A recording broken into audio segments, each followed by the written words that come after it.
Les éditions Sixtreed, avec l'aimable autorisation des éditions Sonatine, présentent Sans un bruit, de Paul Cleave, interprété par Laurent Moreau.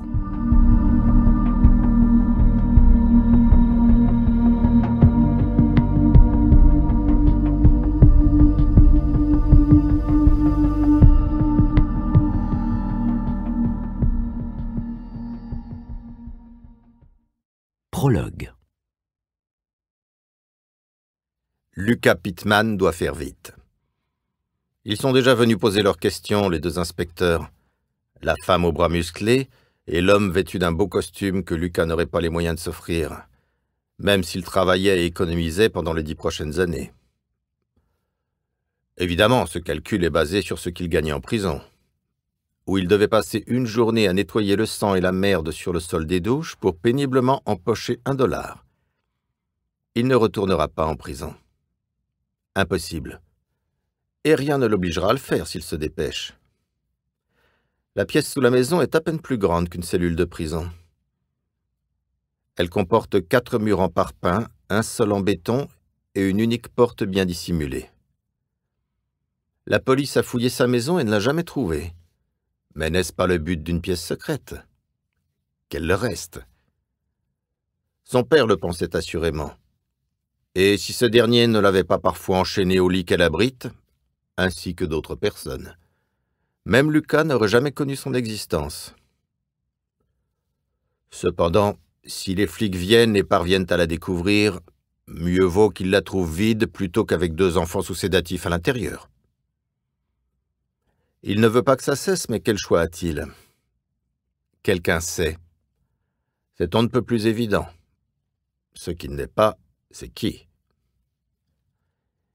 Il ouvre la porte de la penderie dans le couloir. Des vestes sont suspendues à des cintres et des chaussures jonchent le sol. Il ramasse ces dernières, puis soulève la moquette et ôte la plainte.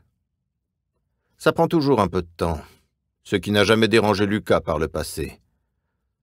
Après tout, il a fait de la prison et il connaît la différence entre être forcé de perdre 2 minutes pour accéder à une pièce et passer 10 ans confiné dans une autre. Mais maintenant, c'est différent. Parce que maintenant, il y a Zach Murdoch. Et le fait d'avoir Zach Murdoch dans sa pièce secrète a tout changé. Il procède rapidement. Il déloge la plainte, révèle les trous dans lesquels il peut insérer les doigts pour tirer la trappe. Il la soulève et la pose contre le mur. Il descend l'échelle à la hâte. Il n'a pas de temps pour les hésitations. Le garçon est toujours endormi. Il porte un t-shirt jaune orné d'une illustration représentant un bus. Lucas en portait un semblable au même âge. Il revoit sa mère le lui offrant à Noël et son père le lui arrachant au suivant. Ce garçon va lui manquer. Il va regretter de ne plus le voir porter des vêtements qui lui rappellent son enfance. Il va regretter de ne plus pouvoir lui offrir une vie meilleure que celle qu'il a lui-même eue. Inerte, le garçon est tellement léger qu'il n'a pas de réelle difficulté à le porter jusqu'en haut de l'échelle. Il remet la trappe à sa place, puis les plaintes, la moquette et les chaussures. Tout cela prend trop de temps. Il porte rapidement le garçon jusqu'à la voiture dans le garage. Il le place dans le coffre. S'il y avait de la place pour 2, ça irait 2 fois plus vite. Mais il n'y en a pas. Et il n'avait jamais prévu de devoir déplacer 2 enfants en même temps. Il ne peut pas exactement en asseoir un sur le siège avant. Et il sait que s'il essayait, son voisin serait le premier à le remarquer. Le voisin qui écoute quand il ne devrait pas et qui fourre son nez dans ce qui ne le regarde pas. Depuis quand les affaires des gens sont-elles celles des autres? Il ajoute la pelle à manche court et entend la voix de son propre père qui lui résonne dans la tête, lui disant qu'il n'est pas nécessaire de creuser 2 tombes séparées, qu'une seule plus grande fera l'affaire. Il ouvre la porte du garage, longe l'allée en marche arrière et jette un coup d'œil à la maison du voisin. L'homme le regarde par la fenêtre. Il est au téléphone, probablement en train d'appeler la police. Il aurait dû le tuer des mois plus tôt. Il devra le tuer quand tout sera fini. Il s'engage dans la rue, laisse la maison derrière lui.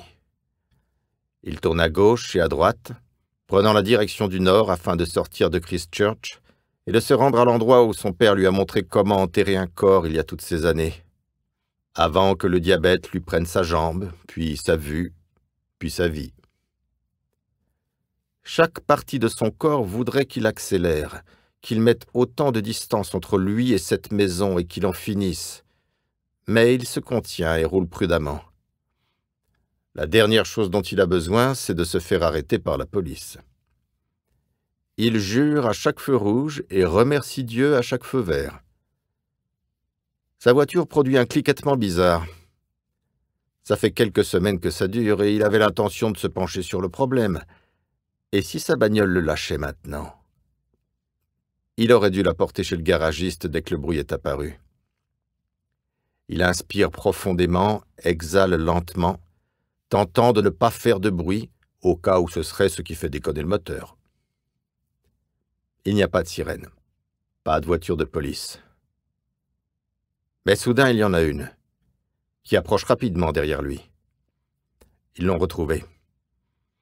Il espérait disposer de plus de temps. Il écrase l'accélérateur, dépasse la limitation de vitesse qu'il prenait quelques instants plus tôt, soin de respecter. Le cliquetement devient plus fort, plus rapide, et d'une tonalité plus aiguë, mais la voiture ne montre aucun signe de défaillance.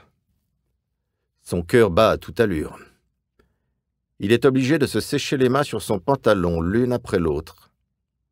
La voiture de patrouille est 50 mètres derrière lui, puis 40, puis 30. Une deuxième voiture s'extirpe de la circulation et approche à son tour.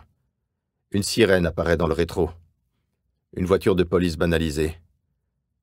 Combien y en a-t-il? Il ne peut pas retourner en prison. Tout sauf ça. Il met les gaz. La voiture de patrouille le prend en chasse. Il prend de la vitesse. En Nouvelle-Zélande, si vous roulez assez vite et assez dangereusement, la police est légalement censée abandonner la poursuite. Ce que Lucas considère comme un système de récompense. Il décrit des zigzags, se mêlant à la circulation puis en ressortant.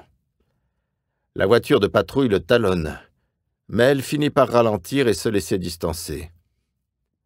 Devant, la circulation devient plus dense. Il doit bifurquer.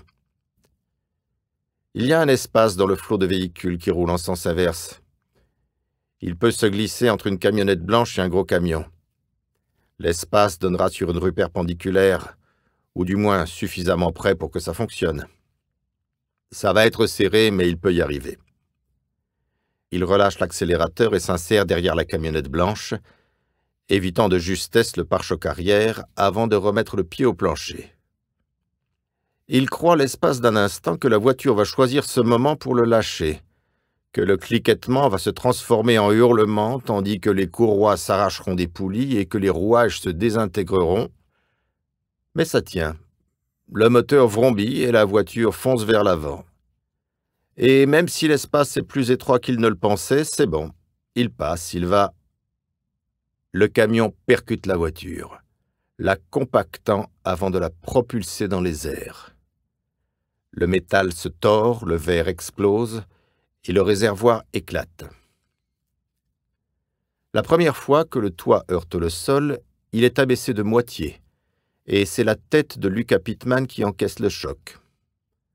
Quand il le heurte pour la seconde fois, son vœu de ne jamais retourner en prison est exaucé. La voiture s'immobilise. Le jeune garçon en t-shirt jaune et short rouge rebondissant à travers le coffre.